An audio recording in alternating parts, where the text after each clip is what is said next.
வணக்கம் அன்பர்களே, ஜோதிட ரகசியங்கள் சேனலுக்கு மீண்டும் உங்களை வரவேற்பதில் மகிழ்ச்சி.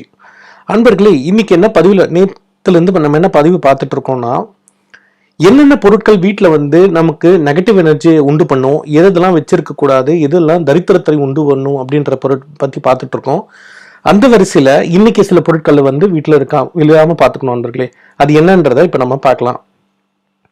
இந்த உலகத்துல நல்ல சக்தி இருப்பது போலவே சில தீய சக்தியும் இருக்குதான் செய்யுது என்பதை பலர் நம்ப மாட்டாங்க. ஏன்னா நமது வீட்டில் ஒரு சில பொருட்களை வைப்பதன் மூலமாக அதிர்ஷ்டம், அன்பு, சொத்துக்கள், உறவுகள், பலதரப்பட்ட நன்மைகள் போன்றவை கிடைக்கும்.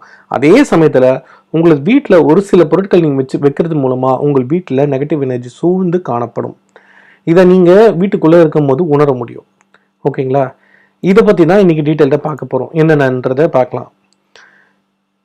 இது உங்கள் வீட்டில் இருக்கக்கூடிய நேர்மறை எண்ணங்களை குறைக்கிறது. இதனால் நீங்கள் செய்யும் காரியங்களில் சில தடைகள், மனசங்கடம் போன்றவை உண்டாகும். உங்களது வீட்டில் உள்ள எதிர்மறை சக்தியை நீங்கள் உணர்ந்தீர்கள் என்றால் அந்த பொருட்கள் என்னென்னவென்று தற்போது பார்க்கலாம்.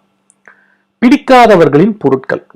ஃபர்ஸ்ட் திங்குங்க, நம்ம பிடிக்காதவர்கள் சில சமயங்களில் நமக்கு ஏதேனும் ஒரு அன்பளிப்பையோ அல்லது ஒரு பொருளையோ ஏதேனும் ஒரு சூழ்நிலையிலோ அல்லது கட்டாயப்படுத்தியோ கொடுப்பார்கள். இது போன்ற உங்களை பிடிக்காத நபர்கள் உங்களுக்கு ஏதேனும் ஒரு பொருளை அன்பளிப்பாக கொடுத்திருந்தால் அதனை உங்களது வீட்டில் தயவு செய்து நீங்கள் வைத்துக் கொள்ள வேண்டாம். அது எந்த பொருளாக இருந்தாலும் சரிங்க, அதனை நீங்கள் வீட்டில் வைத்துக் கொள்ளாமல் இருப்பது உங்களுக்கு மிகவும் நல்லது. நீங்கள் அந்த பொருளை வேறு யாருக்காவது பரிசாகவோ அல்லது தானமாகவோ கொடுத்து விடுங்கள். தயவு செய்து அதை வீட்டில் வைத்துக் கொள்ள வேண்டாம். உங்கள் வீட்டில் இருக்க பொருட்களை இப்போ போய் செக் பண்ணுங்க.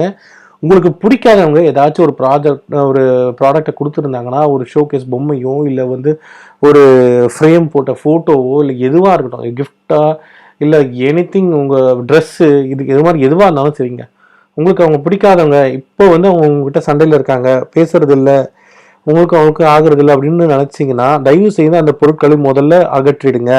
ஓகேங்களா? முதல் திங் அதை பண்ணிடுங்க. ரெண்டாவது, கத்திரிக்கோளுங்க. நம்ம அதிகமாக செய்ய தவறு என்னன்னு பார்த்தீங்கன்னா, கத்திரிக்கோளை திறந்த நிலையை வைப்பது ஆகும். வாய் திறந்த நிலையில் இருக்கும் கத்திரிக்கோளானது உங்கள் வீட்டில் நெகட்டிவ் எனர்ஜியை அதிகரிக்க செய்யுங்க. எனவே எப்பொழுதும் உங்கள் வேலை முடிந்ததும் கத்திரிக்கோளை மூடிய நிலையில் வைக்க பழக்கப்படுத்தி கொள்ளுங்கள். இது உணர்வு பூர்வமாக நிறைய பேர் செக் பண்ணி பார்த்து சொல்லக்கூடிய ஒரு விஷயம். ஓகேங்களா? கத்திரிக்கோளை நீங்கள் ஓப்பனில் வச்சிங்கன்னா அது அங்கிருந்து அது எமிட் பண்ணுற நெகட்டிவ் எனர்ஜி ரொம்ப ஜாஸ்தியாக இருக்குன்றத நிரூபிக்கப்பட்டது உண்மைங்க. சரி, 2 முடிஞ்சது. 3வது, போட்டோ ஃப்ரேம்கள். நீங்கள் உங்களது புகைப்படங்களை வைத்திருக்கும் போட்டோ ஃப்ரேம்கள்லாம் இருக்கு இல்லையா, நல்ல நிலையில் உள்ளதா என்பதை அப்பப்போ எடுத்து செக் பண்ணிக்கோங்க. ஏன்னா அதில் ஏதோனும் உடச்சலோ இல்லை வெடிப்போ இதெல்லாம் இருந்துச்சுன்னா தயவு செய்து அதை எடுத்து போட்டுட்டு புதிய போட்டோ ஃப்ரேமை வச்சுக்கிறது நல்லதுங்க. ஏன்னா இந்த டேமேஜ் ஆன ஃப்ரேம்கள் கூட எதிர்மறை சக்திகளை கண்டிப்பாக உண்டு பண்ணும். இது இப்போ நான் நாள்பட்ட நாளில் தினசரி நான் இப்போ பார்க்கக்கூடிய விஷயங்கள்ல இது நடக்குதுங்க. ஏன்னா அதை நான் உணர்வுபூர்வமாக உணர்ந்திருக்கோம், சேர்ந்திருக்கேன். அதே மாதிரி அதை நான் செக் பண்ணியும் பார்த்துருக்கேன். ஸோ இதுக்கான காரணத்தை நான் உங்களுக்கு விளக்கமாக ஒரு வீடியோ பதிவில் நான் உங்களுக்கு அதை காட்டுறேன். அது எப்படி அதை பாசிட்டிவ் நெகட்டிவ் கண்டுபிடிக்கின்றத உங்களுக்காக அடுத்த ஒரு பதிவில் நான் கண்டிப்பாக உங்களுக்கு அதை சொல்லிக் கொடுக்குறேன். ஓகேங்களா? இது ஒன்று. அடுத்தது பார்த்தீங்கன்னா பழைய துணிங்க. உங்கள் வீட்டில் இருக்கும் பழைய துணிகள் மற்றும் கிழிந்த துணிகளும் உங்கள் வீட்டில் இருந்தால் அவற்றை வெளிப்படுத்த வேண்டியது அவசியம். வெளிப்படுத்த வேண்டியதுனா வெளியே தூக்கி போட்டுருணுங்க. நீங்கள் பழைய துணிகள் எதற்காவது உதவும் என்று வீட்டிலேயே வைத்திருப்பீங்க. ஆனால் நீண்ட நாள் காலமாக அதை எதற்காகவும் பயன்படுத்தாமல் வீட்டிலேயே வச்சிருப்பீங்க. இவைகள் உங்களது அதிர்ஷ்டத்தை குறைக்கும் என்பது உங்களுக்கு தெரியுமா? இப்போ தெரிஞ்சுக்கோங்க. ஆனால் இதை பல பேர் நம்புறாங்க. ஆனால் சிலர் இதனை நம்ப மாட்டீங்க. நீங்கள் உங்களது வீட்டில் இந்த மாற்றங்களை ஏற்படுத்தி உங்கள் வாழ்க்கையில் அதிர்ஷ்டம் நிறைந்துள்ளதாக மாறும்போது நீங்கள் அதை உணர்வீங்க. ஓகேங்களா? இப்போ நான் சொல்லும் போது உங்களால் நம்ப முடியாது. சில மாற்றங்களை, நான் சொன்ன மாற்றங்களை நீங்கள் வீட்டில் செஞ்சுட்டு அதுக்கப்புறம் நீங்கள் அதை பாருங்கள். இன்னொரு நண்பர்களே, நான் என்ன சொல்ல நினைக்கிறேன்னா, நீங்கள் உங்கள் வீட்டை முடிஞ்ச வரைக்கும் ஒரு ஆப்ஜெக்ட்ஸ் நிறைய இல்லாமல் ரொம்பவும் பிளெயினாக இருக்க மாதிரி பார்த்துக்கோங்க. உங்கள் வீட்டை ரொம்பவே கிளீனாகவும், நிறைய பொருட்கள் சேர சேர சேர அது பார்த்தீங்கன்னா நிறைய எனர்ஜி எமிட் பண்ணிட்டே இருக்கும். பாசிட்டிவாக இருக்கலாம், நெகட்டிவாக இருக்கலாம். பாசிட்டிவாக இருக்கும்போது ரொம்ப நல்லது தாங்க நண்பர்களே. ஆனால் நம்மளால் நிறைய பேருக்கு அது பாசிட்டிவாக இருக்குமா இல்லைன்றதை செக் பண்ண முடியாது இல்லையா?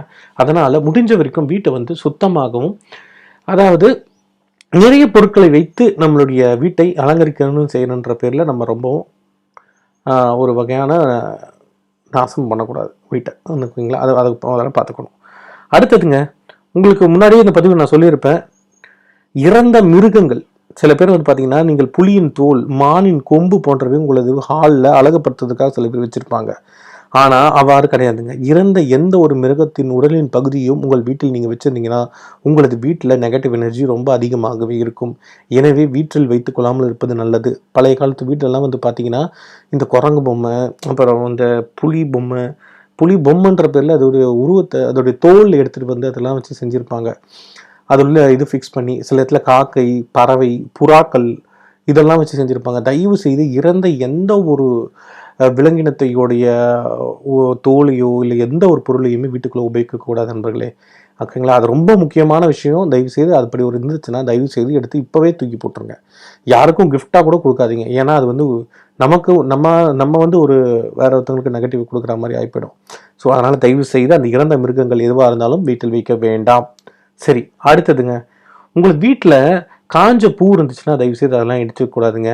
நீங்கள் ஃப்ளவர் வாஷில் வைத்திருக்கும் பூக்களை தினசரி மறக்காமல் மாற்ற வேண்டியது அவசியம். வீட்டில் செயற்கையான பூக்களையும் வச்சிருக்கக்கூடாது. இதுவே நீங்கள் ஃப்ரெஷ்ஷான பூக்களை உங்கள் வீட்டில் வைத்திருந்தால் அது நேர்மறை ஆற்றலை வெளிப்படுத்தும். இப்போ நிறைய பேர் இடத்துல வீட்டில் பார்க்குறது என்னென்னா, இந்த பிளாஸ்டிக் பூ வாங்கிட்டு வந்து அழகு சாதன பொருட்களாக யூஸ் பண்ணுறாங்க. இது வந்து ஃபெங்ஷூ நிபுணர்களும் சரி, வாஸ்து நிபுணர்களும் சொல்வது என்னென்னா, வீட்டில் வந்து இந்த பிளாஸ்டிக் பூ, அலங்கார பூக்களை வைப்பது வந்து பார்த்திங்கன்னா நெகட்டிவ் எனர்ஜி தான் கொண்டு வர தவிர பாசிட்டிவ் எனர்ஜி கொண்டு வராது. நீங்கள் வீட்டை அழகுபடுத்துவதற்காக நீங்கள் அதை வைத்தாலுமே கூட அது உங்களுக்கு வந்து நல்லது செய்யாது. ஏன்னா எல்லா பொருட்களும் நல்லது இல்லைனா கெட்டதை கண்டிப்பாக வெளிப்படுத்தும். இந்த மாதிரி பொருட்கள் கண்டிப்பாக நிச்சயமாக அது நெகட்டிவ் எனர்ஜி வெளிப்படுத்துறதுனால இந்த பிளாஸ்டிக் பூக்கள் வைக்கக்கூடாது. அப்படி ஒரிஜினல் பூ நீங்கள் ஒரு ஃப்ளவர் வேஷ்லேயோ இல்லை வந்து வேறு எங்கேயாச்சும் வச்சுருந்தீங்கன்னா அது காஞ்சிடுச்சுன்னா தயவு செய்து உடனடியாக அதை எடுத்துருங்க. இப்போ சில பேர் வீட்டில் வந்து பார்த்தீங்கன்னா, பூக்கள் வந்து வச்சு பூஜை அறையில் ஃபோட்டோவில் வைப்பாங்க. அது வந்து காயிற ஒரு வாரத்துக்கு ஒரு தடவை இல்லை 3 நாளைக்கு ஒரு தடவை சில பேர் அவங்கவுங்க டைம் ஃப்ரேமில் பூக்களை மாற்றுவாங்க. ஆனால் அந்த பூக்கள் வந்து பார்த்திங்கன்னா, காயிற வரைக்கும் வச்சுட்டு அதுக்கப்புறம் மாற்றுறாங்க. அந்த மாதிரி வைக்கக்கூடாது. அதை காயிற அளவுக்கு விடக்கூடாது. அப்படி முடிஞ்ச வரைக்கும் அது காஞ்சிருச்சுன்னா தயவு செய்து அது உடனே எடுத்துருங்க. புது பூக்களை மாற்றி விடுங்கள். இது ஃப்ளவர் வேஸ்க்கும் அப்ளிகபிள். எல்லாத்துக்குமே இந்த காய்ந்த பூக்கள் உங்கள் வீட்டில் எந்த ஒரு காரணத்தை கொண்டும் இருக்கக்கூடாது. சரி, இதுக்கு அடுத்தது கண்ணாடிங்க. உங்கள் வீட்டில் இருக்கும் கண்ணாடிகள் எப்பொழுதுமே தொடச்சி சுத்தமாக வச்சுருக்கின்றது ரொம்ப அவசியம். அதே சமயத்தில் வீட்டில் உடஞ்ச கண்ணாடியோ மிகவும் பழைய நிலையில் உள்ள கண்ணாடியோ எதனால் இருந்துச்சுன்னா அவற்றை உடனடியாக எடுத்து தூக்கி போட்டுருங்க. ஏன்னா இந்த உடைந்த மற்றும் அழுக்கான கண்ணாடிகள் வீட்டில் நெகட்டிவ் எனர்ஜியை அதிகமாக வெளிப்படுத்தும். கண்ணாடிகளை துடைத்து சுத்தமாக வைத்துக் கொள்வது ரொம்ப நல்லது. இப்போ சில பேர் வீட்டில் பார்த்தீங்கன்னா, நீங்கள் என்ன பார்க்கலாம், அந்த கண்ணாடிக்குள்ளே வந்து பார்த்தீங்கன்னா சில சாயங்கள் போய் வந்து பார்த்தீங்கன்னா பின்னாடி இருக்க சாயம் போயிட்டு கண்ணாடிக்குள்ளே வந்து நிறைய பேச்சஸாக பிளாக்காக இருக்கும். சில பேர் வீட்டில் பார்த்தீங்கன்னா கண்ணாடி வந்து துடைக்காமல் ரொம்பவே ஒரு அழுக்கு படிஞ்ச மாதிரி இருக்கும். அதில் முகத்தை வந்து ஒழுங்காக பார்க்க முடியாது. திடீர்னு நீங்கள் ஒரு டவல் எடுத்து அந்த இடத்த துடைச்சிங்கன்னா அவ்வளோ பளிச்சுன்னு தெரியும். ஸோ வீட்டில் இருக்க கண்ணாடிக்கு வந்து பார்த்தீங்கன்னா ரொம்பவே வந்து நெகட்டிவ் எனர்ஜி வெளிப்படுத்தக்கூடிய ஒரு தன்மை உண்டு. ஆனால் அதை பாசிட்டிவாக மீட் பண்ணுறதுக்கு நீங்கள் அதை தொடச்சி சுத்தமாக வச்சுருந்தீங்கன்னா அது உங்களுக்கு நல்லது செய்யும். அதே மாதிரி கண்ணாடியில் வந்து சின்ன ஸ்க்ராச்சஸோ இல்லை வீரலை விட்டுருந்தா கூட தயவுசெய்து காசு செலவு பண்ணத்தை பற்றி பார்க்காம தயவுசெய்து அந்த கண்ணாடியை உடனே மாற்றிடுங்க. ஒரு சின்ன கீறல், ஒரு கீறலில் ஒரு வீரல் அந்த மாதிரி விட்டு உடஞ்சி போயிருக்க மாதிரி இருந்துச்சுன்னா தயவுசெய்து அதை மாற்றிடுங்க. ஓகேங்களா? அது ரொம்பவும் முக்கியம். ரெண்டாவது, உங்கள் வீட்டில் டிவி வந்து ஓடிட்டுருக்குன்னு வச்சுக்கோங்களேன். டிவிலாம் இருக்கும் இல்லையா சில பேருக்குல, அந்த டிவியில் வந்து உங்களுடைய முகங்களோ உங்களுடைய உருவங்களோ ரிஃப்ளெக்ட் ஆகாத மாதிரி அந்த டிவியை வந்து மூடி வைக்குங்க. ஏன்னா அந்த கண்ணாடி டிவியில் உங்களுடைய முகமோ இல்லை வந்து உங்களுடைய உருவங்களோ பிரதிபலிச்சதுன்னா அது வந்து நேர்மறை எண்ணத்துக்கு பதிலாக எதிர்மறையான எண்ணங்களை வீட்டுக்குள்ளே கொண்டு வரத்துக்கு கொண்டு வரும். நீங்கள் வந்து ஒரு துணி எடுத்து என்ன பண்ணுங்கள், அந்த டிவியை வந்து தயவுசெய்து கொஞ்சம் மூடி வைங்க. ஒர்க் ஆகாத சமயத்தில் டிவியை நீங்கள் பார்க்கலன்னா தயவுசெய்து ஒரு துணிகளை கொண்டு அதை மூடி வைங்க. ஏன்னா வீட்டில் இருக்க எந்த பொருளையும் வந்து டிவியை ரெஃப்ளெக்ட் செஞ்சு காட்டக்கூடாது. ஓகேங்களா? சரி அன்பர்களே. ஏன்னா டிவி வந்து அவ்வளோ ஒரு நெகட்டிவ் எனர்ஜியை கொடுக்கக்கூடிய ஒரு பொருள். அதை பற்றி டீட்டெயிலாக உங்களுக்கு நான் வேறு ஒரு வீடியோவில் உங்களுக்கு டீட்டெயிலாக சொல்கிறேன் என்ன காரணம்ன்றதை. ஓகேங்களா? சரி அன்பர்களே, இவ்வளோ விஷயங்கள் பார்த்தோம். அதுக்கு அடுத்தது வந்து பார்த்திங்கன்னா முள் செடிகள்ங்க. முள் செடிகள் இப்போ அதாவது நிறைய பேர் வீட்டில் வந்து கொஞ்சம் என்ன பண்ணுறாங்க, வாஸ்து செடின்ற பேரில் சில கேக்டஸ்ன்னு சொல்லக்கூடிய முட்கள் இருக்கக்கூடிய சில செடிகளை வந்து வீட்டில் வச்சு வளர்க்குறாங்க. அதாவது இது வாஸ்து செடின்றதை அவங்க அப்படின்னு நினச்சி சில இடத்துல விற்கிறாங்க. ஆனால் அது வாஸ்து செடி கிடையாது, அது திருஷ்டிக்காக வைக்கிறாங்க அப்படின்னு நினச்சிட்டு நீங்கள் விற்கிறீங்க. அந்த மாதிரி அதை கிடையாதுங்க. ஏன்னா உங்கள் வீட்டில் உள்ள சப்பாத்தி கல்லி போன்ற சின்ன சின்ன செடிகளை அழகுக்காக வைக்கிறீங்களா, இது உட்பட பிற முள்தண்டு இருக்கக்கூடிய எல்லா செடிகளுமே கூட நீங்கள் வச்சிடக்கூடாது. இவ்வாறு இந்த செடிகள் நீங்கள் வச்சுருந்தீங்கன்னா பண கஷ்டம், தம்பதிக்குள்ள சண்டை போன்ற பிரச்சனைகள் கண்டிப்பாக உண்டாகும். எனவே அழகிற்காக வைக்கிறேன் என்ற பெயரில் உங்களது மகிழ்ச்சிகளை தயவு செய்து நீங்கள் கெடுத்துக்கொள்ள வேண்டாம். இவற்றை உடனடியாக அப்புறப்படுத்துங்கள். யாராச்சும் வந்து கிஃப்ட் அதை கொடுத்தா கூட தயவு செய்து வாங்கி எடுத்துகிட்டு போயிட்டு எங்கன்னா பார்க்கு இல்லைனா எங்கேயாச்சும் இடத்துல போய் அதை வச்சுட்டு வந்துருங்க. ஏன்னா வந்து முள் செடிகள் நெகட்டிவ் எனர்ஜியை எமிட் பண்ணக்கூடிய ஒரு பொருள். இது வந்து வாஸ்துக்காக வைக்கலாங்க, திருஷ்டி கிளியத்துக்காக இதை வைக்கலாங்க அப்படின்னு சொல்லிட்டு யாராச்சும் உங்களுக்கு கொடுத்து வீட்டில் வச்சுக்கோங்க அப்படின்னு சொல்லி கொடுத்தாலோ, இல்லை நீங்கள் எங்கேயாச்சும் அரைக்குறையாக படிச்சுட்டு போய் எங்கேயாச்சும் வாங்கிட்டு வந்தாலோ தயவு செய்து அது உடனடியாக உங்கள் வீட்டில் இருந்துச்சுன்னா எடுத்து போட்டுருங்க. ஓகேங்களா? அது ரொம்ப முக்கியமான விஷயம். 2வது, அயன் பாக்ஸ். உங்களது படுக்கை அறையில் எப்பொழுதுமே அயன் பாக்ஸை வைக்கக்கூடாதுங்க. இது தம்பதிக்குள்ள உள்ள நெருக்கத்தை குறைப்பதும் மட்டும் இல்லாமல் சண்டை சச்சரவு வருவதற்கு கூட வழிவகுக்கும். எனவே இந்த அயன் பாக்ஸை மட்டும் படுக்கை அறையில் வைக்கக்கூடாது. சில விஷயங்கள் வந்து நான் சொல்கிற விஷயங்கள் எல்லாமே கொஞ்சம் ஆச்சரியமாக தான் இருக்கும். என்னென்னா நீங்கள் வந்து ஒரு பிரச்சனைனா அந்த பிரச்சனைக்கான காரணத்தை நீங்கள் ஆராயும் போது ஒருவேளை இதனால் காரணமாக இருக்குன்றதை இனிமேல் நீங்கள் யோசிச்சு பாருங்க. ஏன்னா இந்த பொருட்களை இந்த இடத்துலலாம் நீங்கள் விற்கிறதுனால உங்களுக்கு கண்டிப்பாக இந்த பிரச்சனை ஏற்பட்டிருக்கும். சரிங்களா? அடுத்தது வந்து பார்த்தீங்கன்னா, புதிதாக திருமணமானவர்கள் தங்களது படுக்கை அறையில் கண்ணாடியை வைக்கக்கூடாதுங்க. இது தம்பதிகளுக்கிடையே ஈகோவை வளர்க்கும். எனவே இவற்றை தவிர்க்கலாம். இது புதுமண தம்பதிகள் மட்டும் இல்லைங்க, பெட்ரூமில் கொஞ்சம் கண்ணாடி வைக்கிறத நீங்கள் எப்போவுமே அவாய்ட் பண்ணுறது ஒரு வகையில் நன்மையான விஷயம். அடுத்தது வந்து பார்த்தீங்கன்னா வால் ஃபோட்டோஸ். இந்த வால் ஃபோட்டோஸ் வந்து பார்த்தீங்கன்னா உங்கள் சுவரில் அழகரிக்கும் தன்மை கொண்டவை. ஆனால் நீங்கள் உங்களது சுவரில் சோகமாக இருப்பது, இறப்பு போன்ற நெகட்டிவ் எனர்ஜியை தரும் புகைப்படங்களை மாட்டக்கூடாது. அதை பார்த்தா உங்களுக்கு வந்து ஃப்ரெஷ்னஸ் கிடைக்கணும். அந்த மாதிரி ஃபோட்டோஸ் தான் நீங்கள் மாட்டுமே ஒழிய நெகட்டிவ் எனர்ஜியை மீட் பண்ணக்கூடிய வந்து ஃபோட்டோஸ் வந்து மாட்டக்கூடாது. சில இடத்துலேருந்து பார்த்தீங்கன்னா சில சோகமான பெண்மணி வந்து உருவ பொம்மையை வச்சுருப்பாங்க. சில பேர் வந்து ரொம்ப டல்லாக இருக்க மாதிரி அழகாக இருக்கும் ஆனால் பெயிண்டிங்ஸு, ஆனால் வந்து ரொம்ப டல்லாக இருக்க மாதிரி சில முகங்கள் இருக்கும்.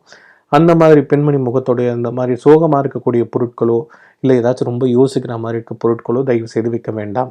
ஓகேங்களா? அப்படி இருந்துச்சுன்னா அதையும் எடுத்து போட்டுருங்க. அடுத்து வந்து பார்த்திங்கன்னா முக்கியமான விஷயங்க, பெயிண்ட் நிறம். உங்களுக்கு வீட்டில் பெயிண்டின் நிறம் சிவப்பாக இருப்பது கூடாதுங்க. பிங்க்கு, பச்சை, லைட் ப்ளூ இந்த 3 கலரில் தான் இருக்கணும். இது வந்து நீங்கள் அதிர்ஷ்ட கலர் இப்படின்னா நினச்சிட்டு வந்து சிகப்பு கலர் வந்து தயவுசெய்து எப்பவுமே யூஸ் பண்ணுறாதீங்க. அது வந்து எந்த காரணத்தை கொண்டோ அதை தயவுசெய்து அது உங்களுக்கு பெரிய நெகட்டிவ் எனர்ஜியை ஏற்படுத்தும். ஸோ அந்த மாதிரி அந்த விஷயத்த செய்யாதீங்க. அடுத்தது வந்து பார்த்தீங்கன்னா வாடிய செடிகள். உங்களது வீட்டில் வாடிய செடிகள் எப்பவுமே வைக்கக்கூடாது. இது வந்து பார்த்தீங்கன்னா இது ஒரு எதிர்மறை ஆற்றலை உங்களது வீட்டில் வளர்க்கும். வீட்டில் வந்து ஃப்ரெஷ்ஷான செடிகளை வளர்ப்பது மட்டும்தான் உங்கள் வீட்டில் சந்தோஷமே பொங்கும் தவிர இந்த மாதிரி வாடிய பொருட்கள் எல்லாமே வைக்கக்கூடாதுங்க. முடிஞ்ச வரைக்கும் துளசி செடியெல்லாம் கூட நீங்கள் வைக்கலாம். ஆனால் வந்து இந்த மாதிரி வாடிய பூக்கள், வாடிய செடிகளை வீட்டில் வைக்கக்கூடாது. நன்றி, வணக்கம். இது போன்று நிறைய பதிவுகள் அடுத்தடுத்து நம்ம சேனலில் கொடுக்குறோம். மறக்காமல் நம்ம சேனலை சப்ஸ்கிரைப் பண்ணுங்கள். இது போன்ற வீடியோக்கள் அடுத்தடுத்து வரப்போகுது. இந்த வீடியோ உங்களுக்கு பிடிச்சிருந்தா லைக் பண்ணுங்கள், உங்கள் ஃப்ரெண்ட்ஸ் அண்ட் ரிலேட்டிவ்ஸ்க்கு ஷேர் பண்ணுங்கள். நன்றி, வணக்கம். ஓம் நமச்சிவாய.